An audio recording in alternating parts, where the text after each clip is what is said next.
প্রজন্মের ভোটের ব্যাপারে আপনি কতটুকু আশাবাদী? আপনার পক্ষে তরুণ প্রজন্ম কতটুকু থাকতে পারে? আমি নিজে যেমন মন মানসিকতা এখনও তরুণদের মতোই চলার চেষ্টা করি, তো সেই হিসাবে আমি তরুণদের যে আদর্শ বা তাদের যে চিন্তাধারা সেটাকে আমি সম্মান করি। তার প্রমাণ হচ্ছে 5ই আগস্ট আমরা দেখেছি কিশোর কিশোরীরা প্রাণ বিসর্জন দিয়ে কিন্তু আজকে এই ফ্যাসিস্টকে ক্ষমতা থেকে উৎখাত করলো। তো এই যে অকুতোভয় সৈনিকের মতো এই যে সাহস দেখানো, এটা সম্ভবই কিন্তু একমাত্র বয়সের কারণে।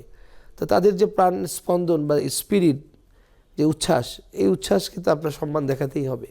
তা আমি মনে করি আমি তাদের সমসাময়িক তো নাই, কিন্তু তাদের চিন্তাধারায় কিন্তু আমি সম্যক ধারণা নিয়ে চেষ্টা করি। যেহেতু আমার ঘরেই আমার সন্তানরা জেনারেশন জুমার, তো জেন জি যেহেতু আমার ঘরেই আছে, আমি তাদের যে কোনো ব্যাপারেই তাদের সাথে আলোচনা করি। যেমন পাশাপাশি তারা কী চায়, আমার আরও ভাগনা ভাগ্নি ভাতিজা ভাতিজি আছে, একই বয়সী, সবই নতুন জেনারেশন। তো তাদের যে কোনো মতামতকে আমি রেসপেক্ট করি, ডিসকাস করি, তারপর একটা সিদ্ধান্তে আসি। তা আমি মনে করি আলোচনার ভিত্তিতে অনেক কিছু বের হয়ে আসে। তরুণদের যে সিদ্ধান্ত বা যে মতামত, তার সাথে যদি আমাদের অভিজ্ঞতা যোগ করতে পারি, তাহলে অন্তত একটা ম্যাচিওর একটা ডিসিশন পাওয়া যায়। অতএব আমি মনে করি আমার মিরপুর এলাকার যারা তরুণ আছে, যারা নতুন ভোটার আছে, তারা আমাকে চিন্তা চেতনায় আধুনিক এবং প্রগতিশীল মনে করে।